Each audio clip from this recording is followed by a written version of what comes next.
Achou que ia demorar para sair o segundo vídeo falando sobre mecânica quântica, né? Mas achou errado. Errou! Saiu mais cedo do que você poderia pensar. Então, bora falar mais um pouco sobre a mecânica quântica, mas dessa vez nos chamados formalismos. Simbora?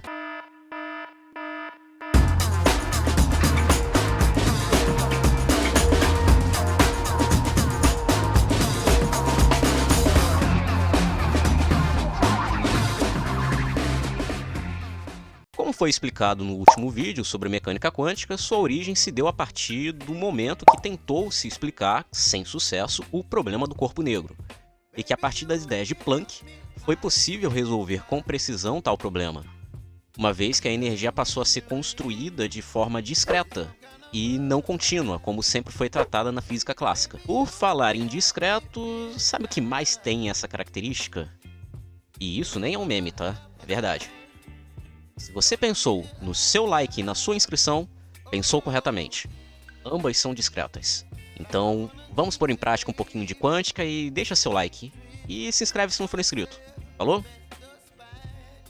Mas, seguindo com o assunto, a ideia de quantificar a mecânica foi algo extremamente complexa a princípio. Afinal, pense na seguinte forma: a vida toda você aprende uma forma de trabalhar e de repente você percebe que aquela não é a forma mais completa de fazer aquilo que você já faz há trocentos anos. E isso foi muito real no começo da mecânica quântica. Ela enfrentou uma certa dificuldade para ser aceita. Temos que lembrar que Planck estava realizando um processo que iria de encontro com a ideia vigente sobre a mecânica, mas essas ideias acabaram por permitir que certos problemas fossem abordados de maneira mais enfática. Vamos voltar um pouco no tempo e vamos ver isso aqui. Sim, você não viu errado. Este é um átomo, na verdade a representação de um átomo, neste caso de um átomo de hidrogênio, no qual temos seu núcleo positivo e o elétron orbitando ele. Mas este modelo que estamos vendo foi o proposto por Rutherford, o chamado modelo planetário. Mas apesar de ser um belo modelo, inclusive ele é usado o tempo todo, ele apresenta um problema fundamental. Segundo a teoria eletromagnética clássica, toda carga elétrica que acelera emite radiação.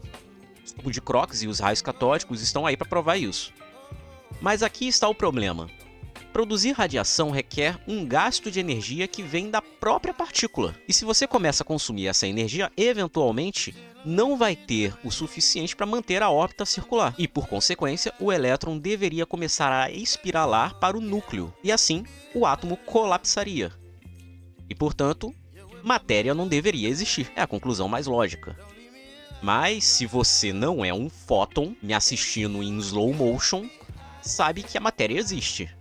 Portanto, isso somente pode indicar uma coisa: o modelo planetário de Rutherford não está completo. Por que o elétron não colapsa no núcleo? É aqui que a mecânica quântica acaba por aparecer e mostrar para que veio. Se ao invés de considerarmos a energia como um contínuo, quantizamos ela, foi o que Niels Bohr fez. E ao fazer isso, resolveu o problema do colapso do átomo.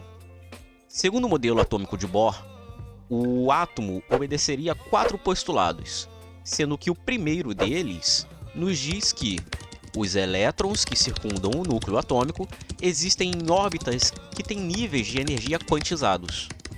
Ou seja, a quantização da energia acaba por fornecer o fato de que o elétron não colapse. Ou seja, discretizar a energia mostrou-se novamente relevante. E percebeu-se então que suas aplicações poderiam ser bem aproveitadas no mundo atômico. E dito feito, quando falamos de escalas muito pequenas, a mecânica quântica se torna extremamente relevante. Outro ponto a ser abordado é que, como foi dito em vídeos anteriores, o próprio Einstein usou a ideia de quantizar a energia e postulou que a própria luz seria formada por quanta de energia, os chamados fótons, o que ajudou a resolver o problema do efeito fotoelétrico, que lhe rendeu o Prêmio Nobel em 1921. Toda essa história acabou por inspirar outro nome da física, Louis Victor de Broglie, que em 1924 sugeriu algo tão inédito quanto a própria mecânica quântica, as chamadas ondas de matéria. Segundo de Broglie, a matéria, ou melhor dizendo, as partículas, também podem apresentar características ondulatórias, assim como as ondas podem apresentar características corpusculares. Afinal, a própria ideia de fóton já abre precedentes para tal feito. A ideia de ondas de matéria, a priori, pode parecer absurda, mas quando falamos do mundo atômico, isso faz total sentido. O próprio de Broglie, quando determina o comprimento de onda que uma partícula deveria ter, chega nessa fórmula aqui. Perceba que no denominador aparece a massa e a velocidade, certo? No numerador aparece a constante de Planck, um valor extremamente pequeno. Te desafio a colocar a sua massa e uma velocidade qualquer, atingível, pelo amor de Deus, tá? No denominador. E veja qual é o comprimento de onda que você tem. Sim, ele é muito pequeno. Tão pequeno que na matéria visível, ou seja, você, eu, o seu computador ou qualquer coisa que você consiga tocar e ver facilmente, as propriedades ondulatórias são desprezíveis. Uma vez, considerando a aproximação de de Broglie, começou a se necessitar uma forma matemática que pudesse descrever todas essas interações no mundo atômico. E em 1925, os alemães Werner Heisenberg e não vou fazer de novo a piada de Breaking Bad, e Max Born formularam uma forma matricial de descrever os fenômenos quânticos.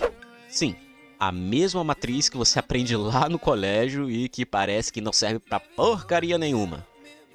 Na verdade, ela é a base de um dos ramos mais importantes da física. Por outro lado, Erwin Schrödinger também acaba por formular uma descrição matemática para a mecânica quântica, a partir da equação de onda, a famosa equação de Schrödinger. Essas duas descrições matemáticas são o que chamamos de formalismos da mecânica quântica. E não faz diferença usar um ou outro formalismo, como o próprio Schrödinger provou posteriormente, pois ambos apresentam as mesmas coisas, ou seja, os mesmos resultados você obtém usando o formalismo de Heisenberg ou usando o formalismo de Schrödinger. Não faz diferença. E a partir deles, podemos descrever e realizar estudos sobre tudo. Ou melhor dizendo, quase tudo. Mas esse assunto fica para outro vídeo, porque novamente esse aqui ficou bem longo. Se gostou, lembra de deixar o like, se inscreve se não for inscrito e ativa o sininho para não perder nada. Também temos um Discord que avisa tudo que rola por aqui, e lá você também pode conversar sobre esses assuntos e muitos outros relacionados à ciência. Fica bem à vontade. O link vai estar aqui na descrição. Tamo junto e até!